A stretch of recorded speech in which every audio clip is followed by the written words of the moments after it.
জেলার খবরের দিকে নজর রাখবো। কাকদ্বীপে শিক্ষক পেটানোর ঘটনায় জামিন পেল মূল অভিযুক্ত। জামিন পেলেন পঞ্চায়েত সদস্য ত্রিদীপ বারু।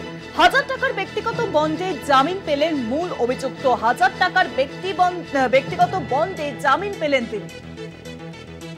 আরো জানাবেন, ফোন লাইনের সঙ্গে রয়েছেন প্রতিনিধি কোয়েল মন্ডল। কোয়েল, একদমই। দেখো শুভাঙ্গী, তোমাকে প্রথমত জানিয়ে রাখবো, এই যে ঘটনা, এই ঘটনার সূত্রপাত কিন্তু মঙ্গলবার দিন বিকেলবেলা কাকদ্বীপের যে বীরেন্দ্র শিক্ষা নিকেতন, সেই স্কুলেরই ভারপ্রাপ্ত প্রধান শিক্ষক তিনি তার রুমে বসেছিলেন এবং সেই সময় যেমনটা অভিযোগ সামনে আসে, স্কুলেরই এমসি সভাপতি তথা বিবেকানন্দ গ্রাম পঞ্চায়েতের তৃণমূল সদস্য ত্রিদীপ বারুই তিনি স্কুলে যান প্রধান শিক্ষকের সঙ্গে।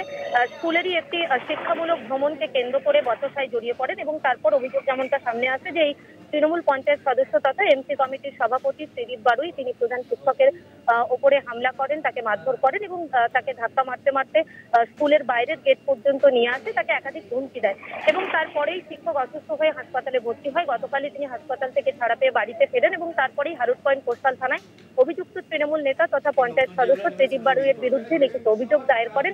নির্দিষ্ট সেই অভিযোগের ভিত্তিতে হারুট পয়েন্ট কোস্টাল থানার পক্ষ থেকে অভিযুক্ত ত্রিদীপ বারুইয়ের বিরুদ্ধে ভারতীয় ন্যায় সংহিতার একাধিক সেকশনে মামলা রুজু হয়। বিশেষত সেখানে উল্লেখিত যে সেকশনগুলো ছিল সেখানে 126-2, 115-2, 117-2 এবং 351-2 এরকম একাধিক ধারায় মামলা রুজু করে তাকে আজকে কাকদ্বীপ মহকুমা আদালতে পেশ করা হয় এবং সেখানেই এই যে ত্রিদীপ বারুই তিনি ব্যক্তিগত 1000 টাকা বন্ডে জামিন পেয়েছেন এবং জামিন পাওয়ার পর তিনি বাড়িতে ফিরেছেন। এই গোটা ঘটনাকে কেন্দ্র করে যেমন শাসক বিরোধী তরজা শুরু হয়েছে এবং শিক্ষাঙ্গনে ঢুকে শিক্ষকের ওপর হামলার অভিযোগকে কেন্দ্র করে রীতিমতন চাঞ্চল্য ছড়িয়েছে এলাকায়। প্রধান শিক্ষক তিনি যেমনটা জানিয়েছেন যে তিনি আতঙ্কিত নন, তবে কোথাও না কোথাও গিয়ে তিনি অপমানিত বোধ করেছেন এই গোটা ঘটনাকে কেন্দ্র করে। তবে আইন এবং পুলিশের প্রতি তার যথেষ্ট আস্থা রয়েছে।